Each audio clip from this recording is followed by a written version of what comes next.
जितनी स्विट्जरलैंड की total population है उससे ज़्यादा इंडिया इंजीनियर्स प्रोड्यूस कर देता है। उसके बाद भी रिसर्च एंड इनोवेशन में स्विट्जरलैंड नंबर 1 पे है। इंडिपेंडेंस के बाद से रिपब्लिक ऑफ इंडिया ने 0 नोबेल लॉरियट्स प्रोड्यूस किए इन साइंस। यूएसए ने 100+ कर दिए। ASER की रिपोर्ट के हिसाब से 83% एजुकेटेड इंडियंस एम्प्लॉयबल ही नहीं है। और ये जो सुंदर पिचाई, सत्या नदेला की हम बात करते हैं, इन्होंने भी आगे चल के अपनी एजुकेशन बाहर से ही करी है। और ये सारी चीजें जो मैं बोल रहा हूँ ना, इसका रूट कॉज फाइंड आउट करने के लिए हमें थोड़ा सा पीछे जाना पड़ेगा। जब ब्रिटिशर्स हम पे रूल कर रहे थे तो ईस्ट इंडिया कंपनी के सामने 2 मेजर चैलेंजेस थे। एक कम्युनिकेशन विद इंडियन, दूसरा वर्कर्स और क्लर्क्स की बहुत जरूरत थी उन्हें।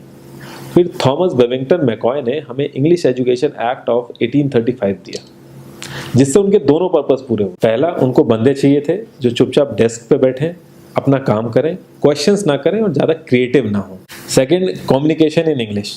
इंग्लिश सबसे ज़्यादा बोले जाने वाली लैंग्वेज नहीं है, उसके बाद भी इंग्लिश एक लैंग्वेज की बजाय एक क्लास बन गया इंडिया में। रशिया, चाइना, फ्रांस, ये सब जगह इतना ऑब्सेशन नहीं है इंग्लिश को लेके जितना इंडिया में है। पुअर कम्युनिकेशन बोला जाता है अगर आपकी इंग्लिश अच्छी नहीं है, जबकि इंग्लिश ना आने का मतलब है कि आपको कोई और लैंग्वेज आती है। 5 साल पुराना iOS भी आज की डेट में आउटडेटेड माना जाता है। लेकिन इतनी इंपॉर्टेंट चीज़ हमारा एजुकेशन सिस्टम आज भी बस थोड़े से चेंजेस के साथ ऐसे ही चल रहा है। हमारे एजुकेशन सिस्टम में रटने का कंपटीशन होता है, जो ज़्यादा रट लेता है उसके ज़्यादा मार्क्स आते हैं। अब 95% जिसके संस्कृत में आए हैं वो भी संस्कृत नहीं बोल पा रहा है। और बेसिक हिस्ट्री होने की बजाय इतनी मोटी मोटी किताबें हैं हिस्ट्री की जिसका कोई मतलब नहीं है। अगर आज की डेट में आपको कुछ भी पता करना, आप गूगल से पता कर लोगे, उसके लिए आपको याद करने की जरूरत नहीं है इतना कुछ। और ये गवर्नमेंट स्कूल में हर क्लास में इंग्लिश का सब्जेक्ट है।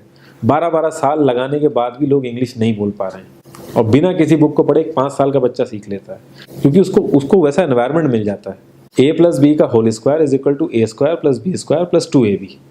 इसका रियल लाइफ में क्या यूज है किसी को नहीं पता, न प्रिंसिपल, न टीचर, न बच्चे, बस पढ़ाए चले जा रहे हैं। हो सकता है इसका कुछ मतलब हो, लेकिन आप ट्राई करके देख लेना, किसी को नहीं पता। हाँ, 2AB की जगह अगर आपने 3AB बोल दिया तो 4 लोग हंसने वाले मिल जाएंगे आपके ऊपर। किंडरगार्टन में जो बच्चों को सिखाने के लिए टेक्निक यूज होती है वो लाख गुना अच्छी है कॉलेज की वो रटने वाली टेक्निक से। और जिन बच्चों के बहुत ज़्यादा नंबर आते हैं ना, जो वो छुपा छुपा के एग्जाम में लिखते हैं, आप देखोगे जब वो रियल लाइफ में जाते हैं ना तो ज़्यादातर क्रम्बल करते हैं वो। हर किसी को सेम सिलेबस और सेम चीज़ सिखाई जाती है बिना उसकी कैपेबिलिटी देखे।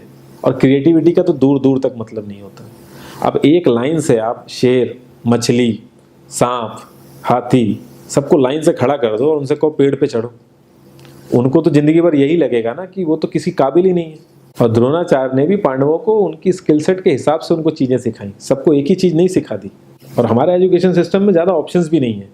सबसे ऊपर साइंस, फिर कॉमर्स, और सबसे नीचे जाके कहीं नंबर आता है आर्ट्स का।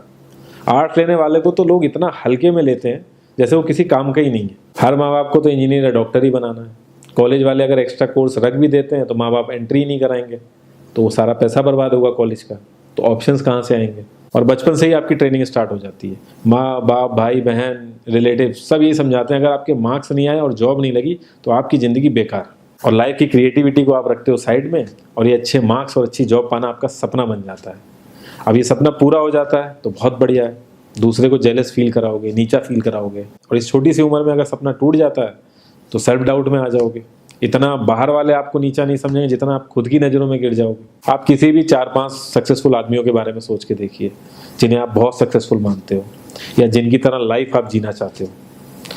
मैं ये कह सकता हूँ कि वो इस एजुकेशन सिस्टम की वजह से तो सक्सेसफुल नहीं होंगे, चाहे वो जो भी हो। धीरू भाई अंबानी, विराट कोहली, आमिर खान, नरेंद्र मोदी, ये सब हमारे इस करंट एजुकेशन सिस्टम के ट्रैप में नहीं फंसे। इन्होंने खुद सीखा, खुद एजुकेट हुए और खुद आगे बढ़े। किसी कंपनी के सीईओ को अगर ये कहा जाए कि आप अपनी कंपनी के सारे डिपार्टमेंट में इंटरव्यू दीजिए, तो कोई गारंटी नहीं है कि वो सारे डिपार्टमेंट के इंटरव्यू निकाल लेगा। और ये भी हो सकता है कि वो आधे से ज़्यादा डिपार्टमेंट के लिए क्वालिफाई ना करे एजुकेशन वाइज, लेकिन वो पूरी कंपनी चला सकता है। तो ये जो एक स्किल है, इसके बारे में बात क्यों नहीं होती? लोग अपनी 25% से ज़्यादा जिंदगी इस करंट एजुकेशन सिस्टम में लगा देते हैं ताकि अपने से कम पढ़े लिखे आदमी की कंपनी में जाके उसके सपने पूरे कर सकें। इंडिया का जो करंट एजुकेशन सिस्टम है, अगर वो इतना ही अच्छा है तो जो भी सेलिब्रिटीज़ हैं, पॉलिटिशियंस हैं, वो अपने बच्चों को बाहर क्यों भेज रहे हैं पढ़ने के लिए? इनफैक्ट पॉलिटिशियंस के साथ तो ऐसा करना चाहिए, जिस एरिया से वो जीते हों उसी एरिया के गवर्नमेंट कॉलेज में उनके बच्चे को पढ़ना कंपलसरी हो जाए, तभी वहाँ के गवर्नमेंट कॉलेज सुधर सकते हैं। 368 प्यून की जॉब के लिए 1.5 लाख ग्रेजुएट और 24,968 पोस्ट ग्रेजुएट ने अप्लाई किया। मैं IAS PCS की तो बात नहीं करता हूँ, वो तो एक पैशन की बात होती है, लेकिन कुछ लोग 5-5, 6-6 साल से तैयारी कर रहे हैं कि कोई भी गवर्नमेंट जॉब मिल जाए उन्हें। उनसे पूछोगे क्यों ऐसे इतने टाइम से लगे हुए हो, तो वो एक ही चीज़ बोलेंगे कि जॉब सिक्योर है। मतलब आप काम नहीं भी करोगे तो आपको निकाला नहीं जाएगा।